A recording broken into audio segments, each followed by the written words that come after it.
Hello, everybody, and welcome. And I want to go ahead and welcome you to a new series that we're going to be doing starting this morning. And the new series basically is really a continuation of what we have been doing the last 3 weeks. So the last 3 weeks we have been through a period of the Jewish calendar known as the Messianic Era. Is the period of time between Shabbat Nachamu, the 17th of Tammuz, the Jewish month of Tammuz, the Hebrew month of Tammuz, and Av, the 9th of Av, which was this last Sunday. Basically, that is the time period from the breaching of the walls of Jerusalem until the destruction of the temple, and which we're in mourning. And we have gone through a period of going through the Haftorahs, the sections from the prophets. And if you see me kind of looking around here in the background, it's just that I'm wanting to go ahead and he's ready. Unfortunately, we had some technical difficulties this morning, but hopefully everything is fine here.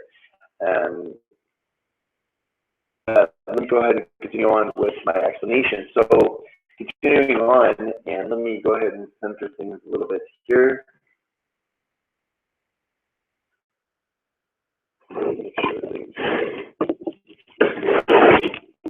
There we go. I just kind of moved you around a little bit. So until Rosh Hashana, the end of the year, there are 7 weeks. And so right now, I mean, yes, it's coming that fast, as you can imagine.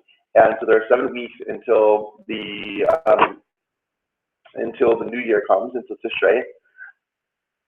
And traditionally during this time period, it's known as Shabbat Nachamu, 7 of comfort. So what that talks about is the 7 Haftorahs, the 7 sections from the prophets that are taken from largely, well, they're actually all taken from the book of Isiah, which we'll be looking at a little bit later on tomorrow, in tomorrow's session. And we're going to be reading sections from the prophet of Isaiah that all have to do with comfort and all have to do with consoling Israel. Now, a couple of different questions. So first of all, if number one,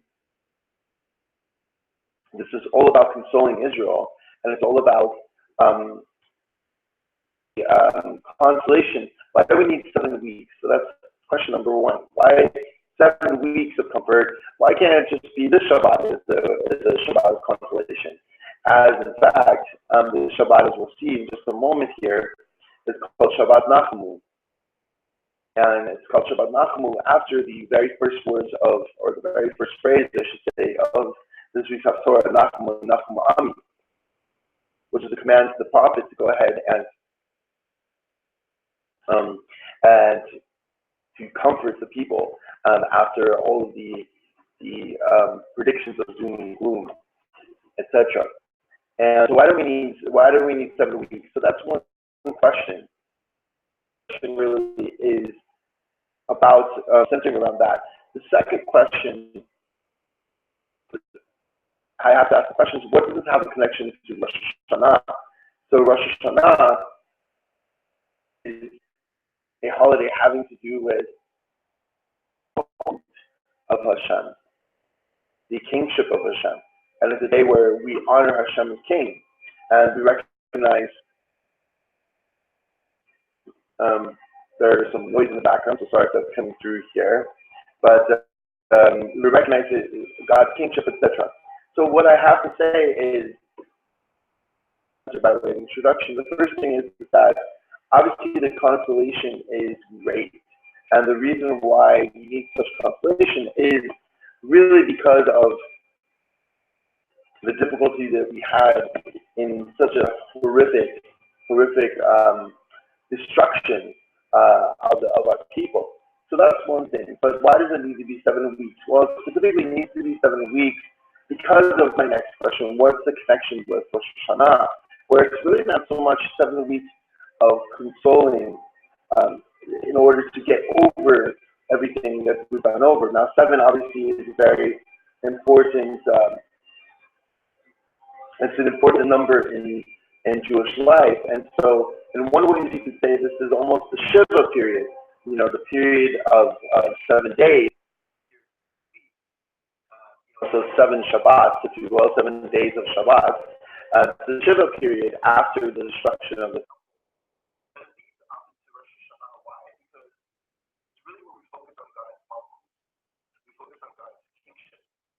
and so it's really transitioning us from our lowest place to our highest place, transitioning us from where Hashem is not king.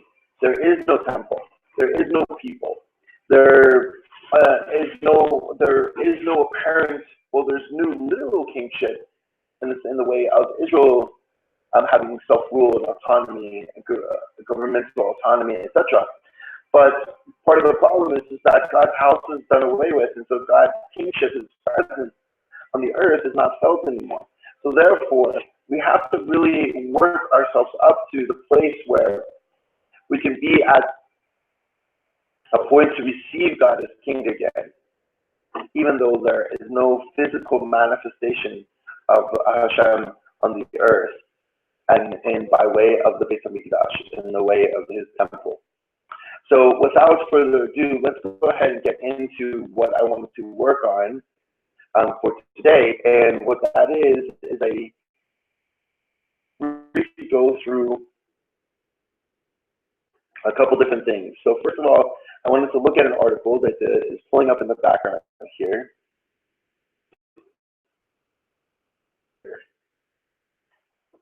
Yeah, I apologize for the that we're having here. See if we can get things working.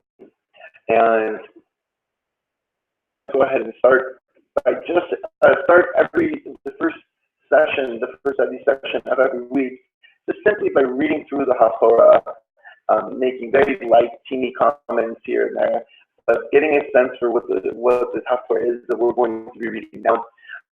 As it gets closer to Rosh Hashana, we're going to transition to a little bit less study time dedicated to the Haftorah, dedicated to other things. But as for right now, we have plenty of time to dedicate to the Haftorah, and so and get started with things. And then what we'll do is we'll end up by looking forward at what we're going to be working through. So let's go ahead and let me share my screen for the rest of our time together, going through this week's Haftorah as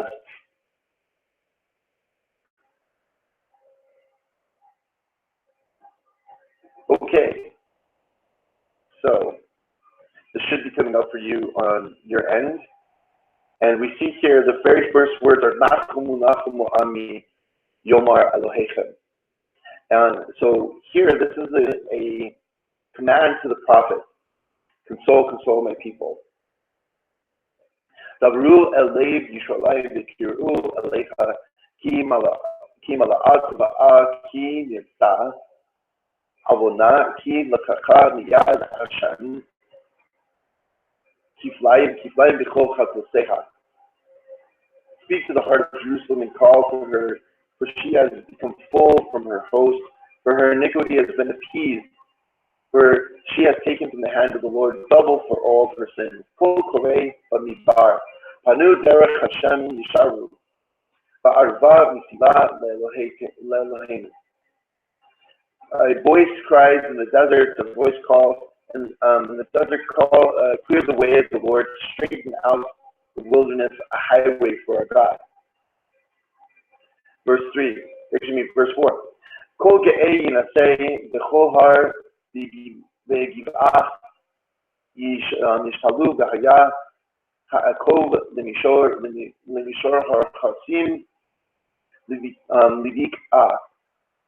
Every valley shall be raised, every mountain and hill shall be lowered, and every crooked terrain shall become a plain, and the close mountains,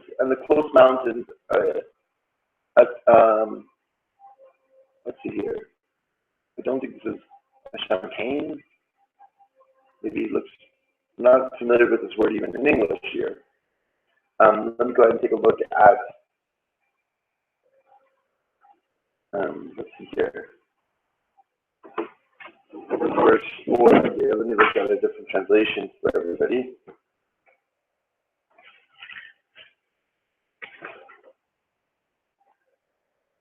Broad valley. Rugged terrain of broad valley. Okay.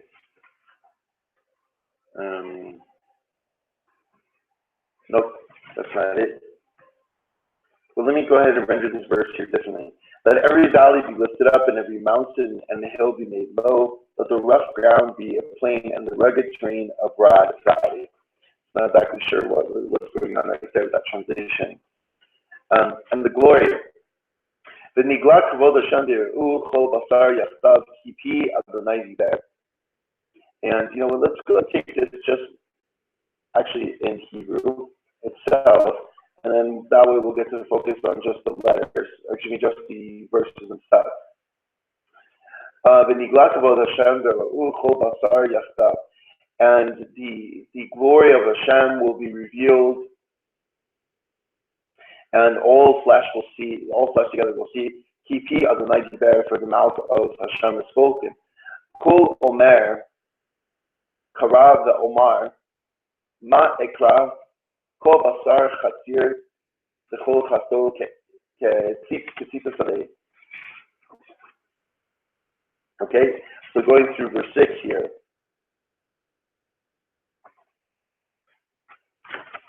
So what do we have? So in verse 6, Kol Omer. So hold on 1 second. I wanted to get a good translation for you guys here. Heavy. Just as a backup. Okay, perfect. Okay, Amar. A voice says, proclaim, and it proclaims. Ma ikra, what shall I proclaim? Kol basar chatzir, all flesh is grass, is like grass. The chol chasto ketzitz chasadeh, and all kindness is like a blossom in the field. Yavesh chatzir, the grass is withered, or the grass is dry. Navel seeds, and its kindness and the blossom fades. Ki ruach Adonai, for the spirit of God, or the breath of God, nishavabo, it comes upon it, it blows upon it. Achen chatzir ha'am, and so indeed the people is like grass. Continue on to verse 8. Yavesh chatzir, the grass dries, navel seeds, and the bloom, let's see here, and the bloom fades. There we go, that's a good translation. With the var Eloheinu yakum la'olam. But so the grass will wither and the bloom will fade, but the word of the Lord stands forever. Al har gavoa alaybach. Ascend upon a high mountain. Mevaseret Zion, the one who proclaims good news to Zion. Harimi b'choas kolech mevaseret Yushalayim. Raise your voice with strength, O herald of Jerusalem, the one who proclaims good news to Jerusalem. Harimi al Tarai, Imri la'arei Yehuda Hina Elohechem. So raise your voice with strength. Raise fear not, say to the cities of Judah, behold your God. Verse 10. Hine Adonai Elohim the Chazak Yavo. Behold, the Lord our God will come in strength, whose roa and his outstretched arm.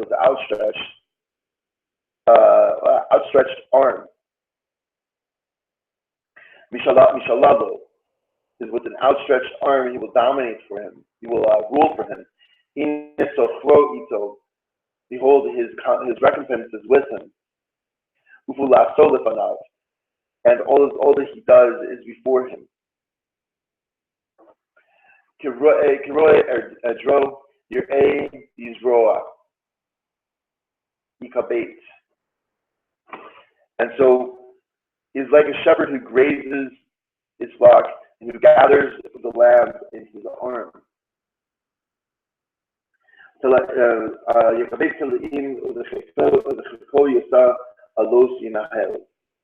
And so he carries them in his bosom, who guides the nursing ewes, the female lambs. He measured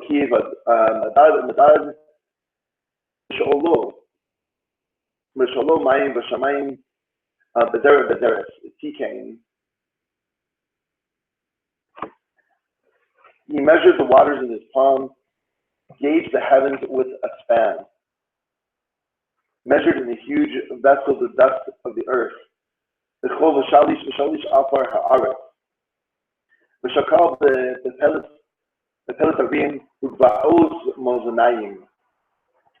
And weighed mountains and scales with the scale and hills with the balance. So let me go ahead and go back over that.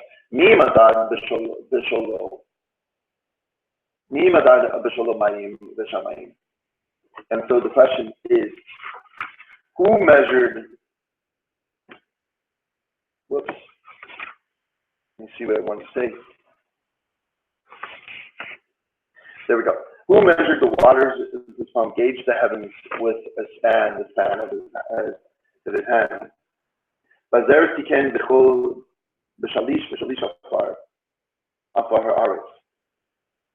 Measured in a huge vessel the dust of the earth, and weighed out the mountains, and weighed mountains with the scale and hills with the balance. Came the Ish Adaso Yodi'enu.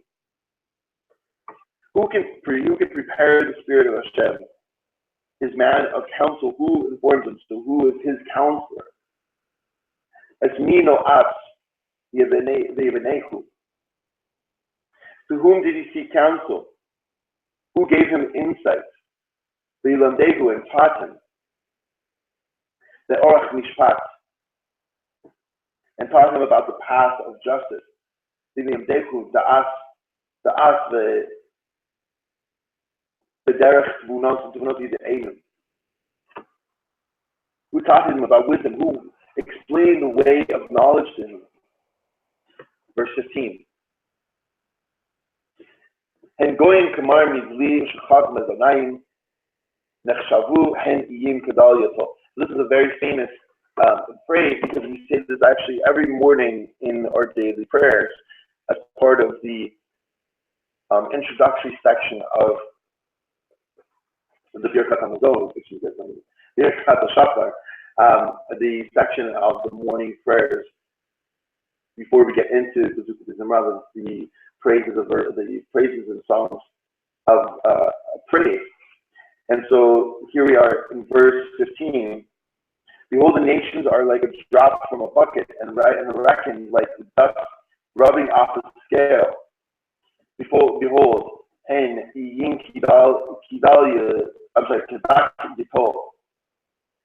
the islands are like dust. Lebanon is insufficient for kindling.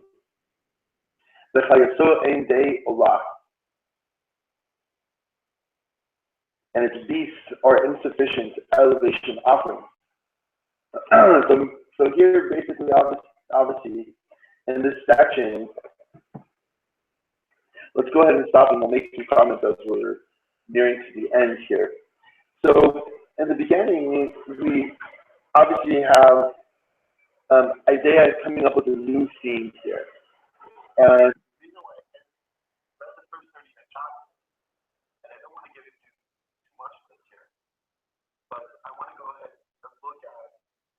and actually go into some of the introductory part here. We just kind of jumped right in.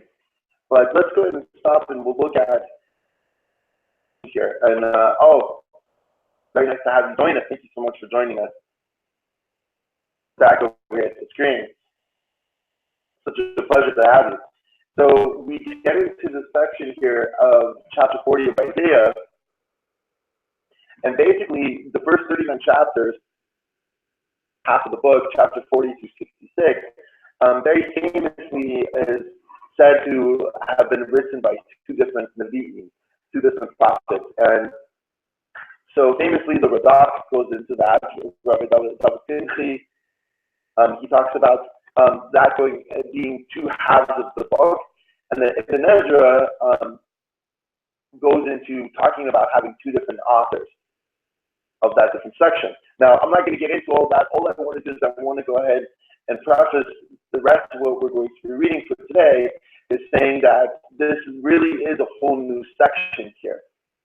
And I want to go ahead and read some comments, and I'm reading from Archgo, by the way. And let me go ahead and just open this up here. Yeah, I'm going to read this. Go ahead and read this here. Up to now, the book has consisted mostly of chastisements to Israel and prophecies about the punishments that will befall its enemies. The final 27 chapters of the book, beginning with this chapter, concentrate on words of consolation and the future Messianic redemption, as obviously we all know. This theme is why the sages in Bava Basra 15a characterize the book of Isaiah as Kulei Nechemta, is entirely of comfort. The reason why is because you can imagine that here we have, let's see, 27 chapters. There are 39 chapters of different predictions of what's happening to different kings, etc. And then the very last, most memorable part of the book is all about consolation. So it's called, the Muhammad of Al-Basra calls it Kulei Nechemta, calls it all those consolations, the prophet of consolation as well. And indicative of all this is all that all 7 Haftorahs that we're going to be going over the next 7 weeks are 7 Haftorah of comfort, consolation, and hope for the future that are read after Tisha B'Av, and they all come from this section of the book here. Isaiah now looks ahead to the future of Israel, knowing that the nation is destined to endure a long and painful exile. Before the Messianic age, he devotes his prophecies to encouraging the nation to be strong during its travail, and to have faith that the longed for redemption will come. The future will be so bright that the exile will be forgotten. He also speaks of the other shorter Babylonian exile, which would be about 180 years after Isaiah's death, when King Cyrus invited the Jews in his kingdom to return to Jerusalem and rebuild the temple. So that's basically what's happening now. Oh, you said the audio is not really good. Is the audio any better? It's pretty choppy, but I can understand you. Oh, you know what? I think you need to unmute yourself. Oh, you know what? I can't hear you. Hold on 1 second here. Give me just one quick moment. Can you try and say something again, Darren? Check. 1, 2. Can you hear me? No? Give me just a moment here to fix something.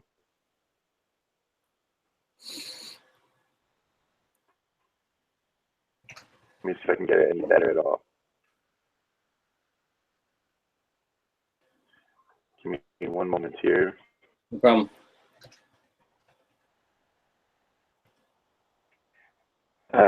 I might, at this point, and we might need to re-record this.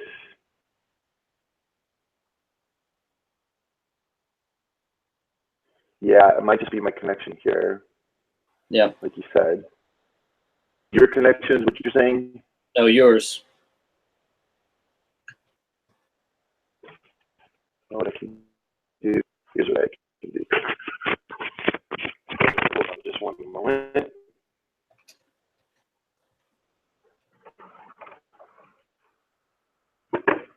Yeah, every once in a while the audio comes out pretty poorly, unfortunately.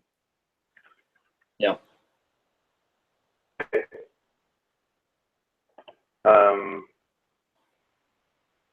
Now let's see if if I can hear you at all here.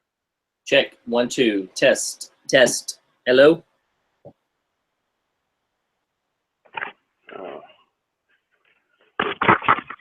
Hey, Go ahead and say something again, then. Check test. Can you hear me?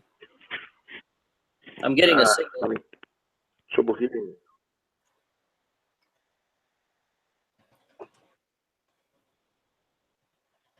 Okay, go ahead and say something again. Okay, can you hear me? Can you hear me? Can you hear me at all?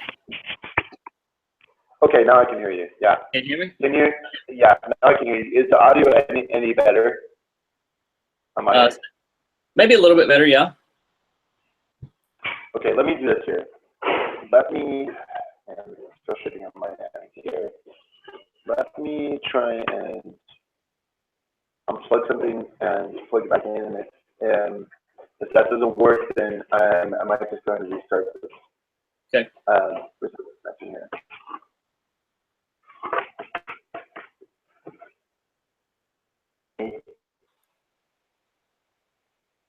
Any better right now? Is the audio any better now? No. No, it's not, huh? Okay. Let me start something. I'm going to end this and I'm going to restart it, okay? Okay. Is it going to be a different link? No, I don't think so. I think it's just going to, you might just hear a blank screen for a bit here. Hopefully. Okay. Well, hold on. Do you have my, okay. Do you have my number, by the way? No. Oh, you don't. Okay. If there's a new link, then I'll put it on the screen. Okay, that'll work.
Okay, are you there, Darren? I'm here. Can you hear me? Can you hear me? Yeah. Is this better? I got you. Okay, cool. I'm not exactly sure here. I think I just continued on, but it's joined me as if I'm like joining a chat, but I guess that's kind of how it works for Google Hangouts, because I'm just used to like broadcasting. Okay, gotcha. Right. All right, so let's do this. Let's go ahead and I want to finish up going over the chapter and everything like that in here. And if you wouldn't mind putting yourself back on mute. Yep, do it right now. Okay, great, thank you. And so what we're going to do is go through the rest of everything here. And let's see here, give me one moment. Okay, so the section we just read, let's see here. We just read about the prophecy of, we read about two things. We read about the prophecy of redemption. So basically that should be proclaimed with strength upon a high mountain, so it can be heard from afar, according to the Masudos. Fear not, do not be afraid to proclaim such an optimistic message, for it will surely come true, according to the Ben Ezra and the Radak and the Marikara as well. So let me go ahead and continue on here, actually with the next section. The next section that we already started getting into, verses 12 through 17, the almighty power of Hashem.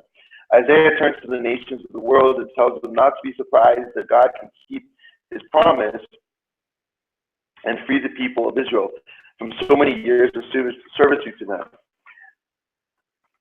That he has the power to do so is shown by the rest of the chapter, according to the Radak. Abravanel basically says that alternatively, after so many centuries of enfeeblement from serving the nations, it would seem impossible for the Jewish people to free themselves from the exile and return to their own land.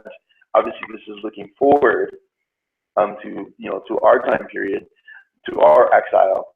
Nevertheless, since it is God who wages war for them, it is no wonder that he can do so as he wishes. So let's go ahead and continue on here, and we'll come back,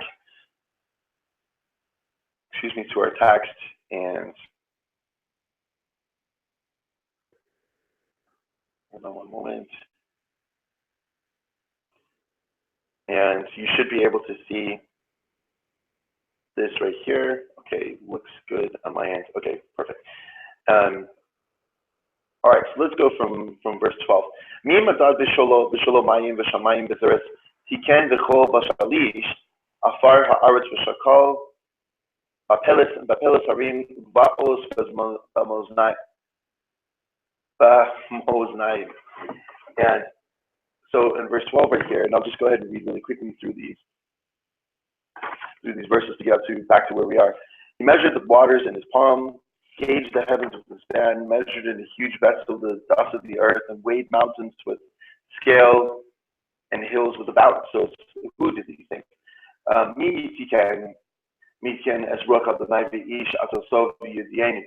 And so it says, who can prepare the spirit of Hashem with his man?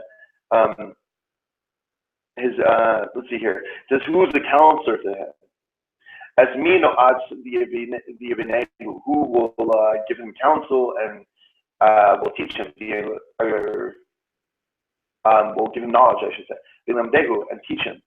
The orach mishpat, the path of justice, the out there, and teach him the path of righteousness, the right path of knowledge. And let's see. Yeah, explain the way of knowledge to him. There we go. And going to Marmi Leo Shachmas and I am Nechshabu Hen Gedal Kadaki Yitol. And so that's the very famous verse that we were talking about. That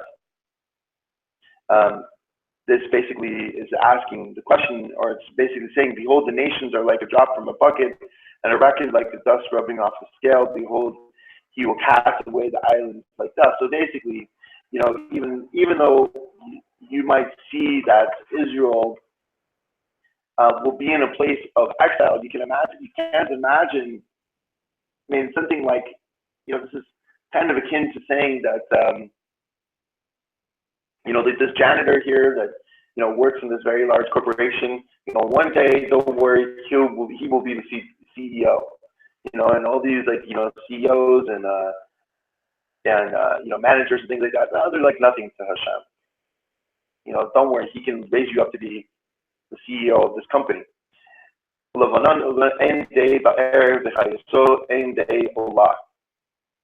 And so basically he continues kind of dogging on the rest of the nations. And he's saying, behold, the nations are like a drop from a bucket in verse 15. And verse 16, he says, the Lebanon is insufficient kindling, So this huge tree from Lebanon, from what would be modern day Syria, is not enough for this kind of fire that Hashem wants to light. And its beasts are insufficient for elevation offerings. Apparently they had very large animals. Let's look at the commentators right here. It says, let's see, its animals are insufficient for the sacrificial offerings that are needed to atone for the sins of the nation. Specifically, it's atone for the sin of saying that God does not have the power to liberate Israel from exile.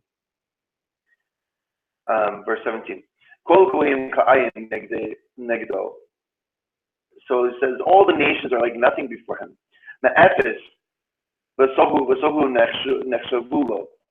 He says, and they're like as nothingness and emptiness, they're like counted next to him.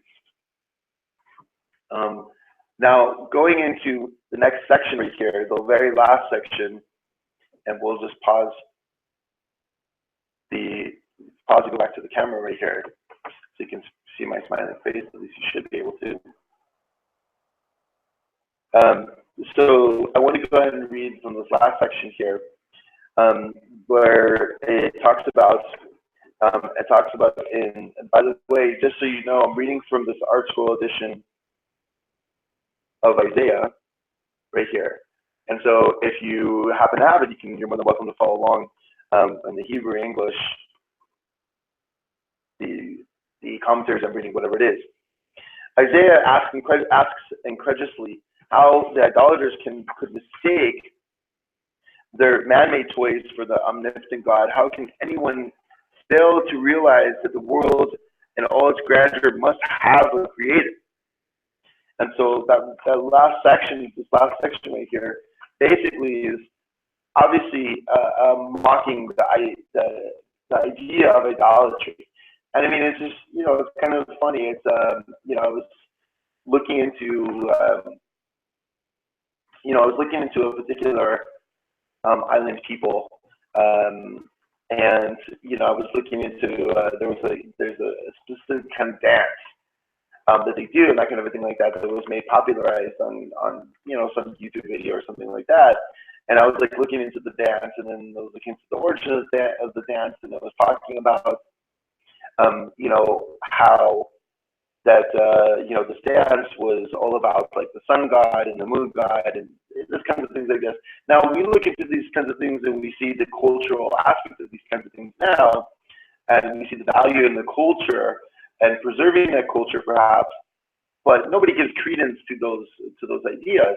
However, people do give credence to a lot of the political ideas that we have and a lot of the socio-economic ideas that we have about different cultures in different parts of different countries and things like that. So maybe in our day and age, it's not so much that we give credence to, different, what do I want to say, different, idolatrous understandings of things, but we definitely give credence to different political and socio-economical understandings of things outside of what the text of the Bible, God's Word, tells us about these kinds of ideas. And so, not to get into that too much, again, this is just really meant to be more of an overview today about what we're going to be learning the rest of the week. So going back here to the text here and making sure everybody can see it. Okay, there we go. So the El Mi Tadmiyun El Umad Mus Parchulo. Okay, so verse 18. So it asks, to whom can you liken God, and what likeness? And what's the moose that you can compare him to? And so he says, Hapesel Nasach Charash B'Tzoref B'Tza'av Yerakenu Rosukot B'Kesev Soref. And so here he's likening the idol cast by a blacksmith a goldsmith overlays with gold and a silversmith with silver chains. And he's saying, okay, so these people are making these particular idols. And he says, Hamasukan 8. And so he says the poor man makes a selection and he chooses wood. He says, Lo yirkav yivchar harash chacham yivakesh lo. And so he says the poor man makes a selection, he chooses wood that will not rot. He seeks for himself a wise woodworker to prepare an idol that will not fall apart. The hachin pesolo yimot, that won't come apart. So basically, here we have a person who's making an idol, and so what is he doing? He's choosing 8 for his. And so that's really interesting because this idea of terumah obviously is something that we use in our Torah as well. And so he says, if you're going to, the poor man, if he's going to cast an idol, what kind of an idol is it going to be? It's going to be one of wood. And the poor man who cannot afford an ornate idol chooses wood. Others interpret the expert or the curator makes a selection. So anyways, getting into the language, I don't want to do that today. Halo tideu, halo tishma'u, halo hugad. So had it not been told to you, let's see, don't you realize, haven't you heard, has it not been told to you from the beginning? Halo hugad merosh, lechem, halo havinoseihem mosados haaretz. Have you not contemplated the foundations of the earth? So in other words, this idea, I mean, this is look higher than just the things that you see around you. The person who sits on the circle of the earth, on the circumference of the earth, the Yeshvecha kachagavim. And so the person sits on the circumference of the earth with its inhabitants like grasshoppers. Hanote chadok shamayim. V'yitachem ke'ohel l'shavis. And he says, with its inhabitants like grasshoppers, who spreads the heavens like a thin curtain and stretches them like a tent to dwell in. Verse 23. Hanosin rosnim la'ayin. Shoftei eretz kotohu asa. He says, he turns governors into nothingness. He makes judges of the land into naught. Av ba'al yita'u, av ba'al yizru'u, av ba'al shorish. Ba'aretz kiv'am the gam nashaf behem v'yadashu yusra'a kakash v'tisha'em. He says, as if they were not even planted, as if they were not even sown, as if they, let's see, let me go ahead and read 23 and 24 together. He turns governors into nothingness, who makes judges of the land into naught, as if they were not even planted, as if they were not even sown, as if their stock was not even rooted in the ground. Even if he were to blow on them, they would wither, and a storm wind would carry them away like stubble. Verse 24. Actually, verse 25 is what I mean to say. The Elmi to the Miyuni, the Ishve, Yomar Kadosh. So, to whom can you liken me with that I should be his equal, says the Holy One. And our last verse here,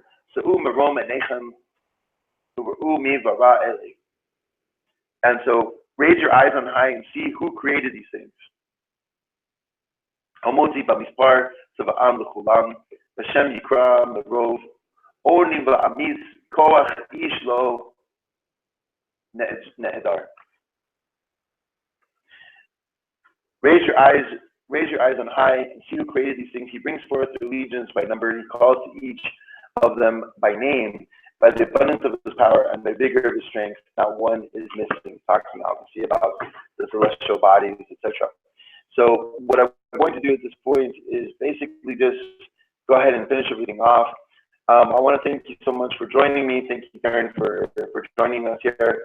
And basically what we're going to be doing each day is going over a little different aspect of, I just wanted to give you kind of a full idea of, and have you go through the whole Haftorah just so you can see the language and some of the sections here.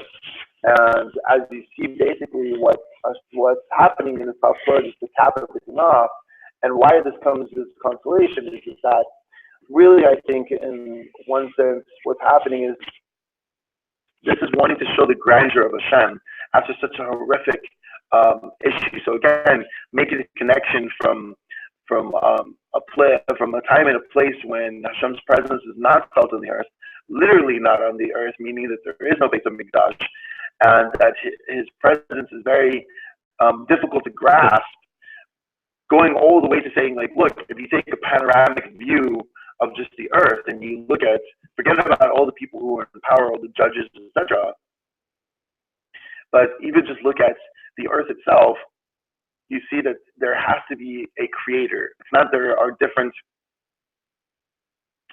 gods of this and gods of that, and so he ridicules that by saying, look, you have this person who creates this idol out of wood, and he gets the craftsman and this and that kind of thing. It's an idol that's made out of wood. What about the one who created the wood? What about the one who created the trees that the wood came from? And this really, I think, is part of the message for you and I today, and we take it with us today. We look at our problems and we see just about right here, right? And so sometimes it's very difficult because we have a lot of things that are distracting us, or the intensity of what we're going through is so great that it's hard for us to see outward. It's hard for us to see outside of where we're at. The difficulty is just that it's so difficult. It's so painful, whatever it is that we're going through, or so distracting, or it causes our attention and it screams at us.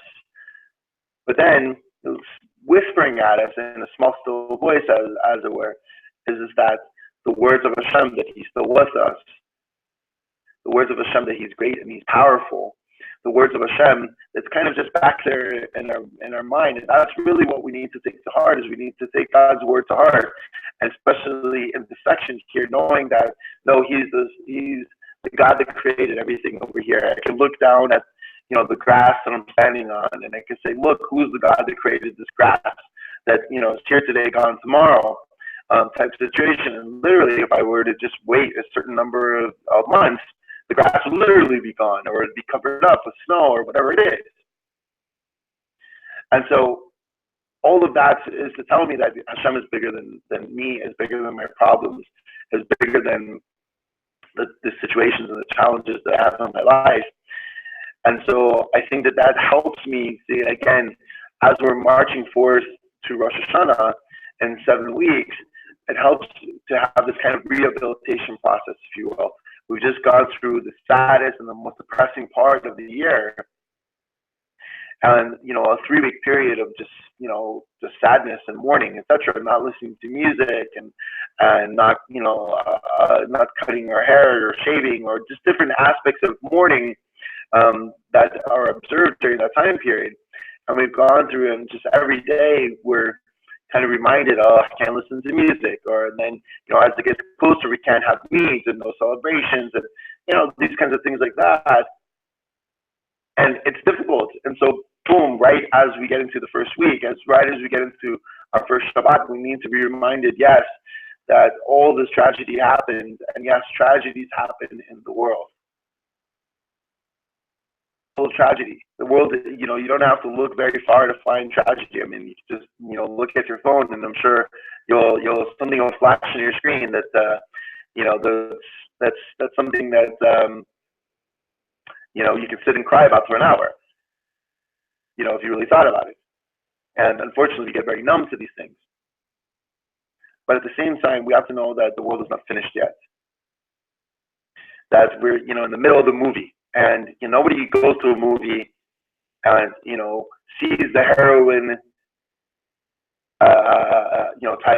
sees the damsel in distress, and sees the hero tied up, and and stops right there in the middle of the movie and said, "This is a horrible movie."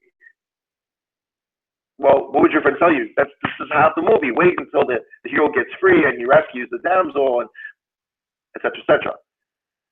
So the idea is that we're in half the movie, and to judge, it's kind of like I'm renovating a house, and to renovate a house, sometimes you have to tear things down. And so if I were to just come halfway through, where it's like half torn down, half built up, and I said, "This is the house. This is your renovation that you're doing." Okay, I can't judge the renovation while it's still in the process. And so to be able to judge the world while it's still in the process, it's not fair to Hashem, it's not fair to us.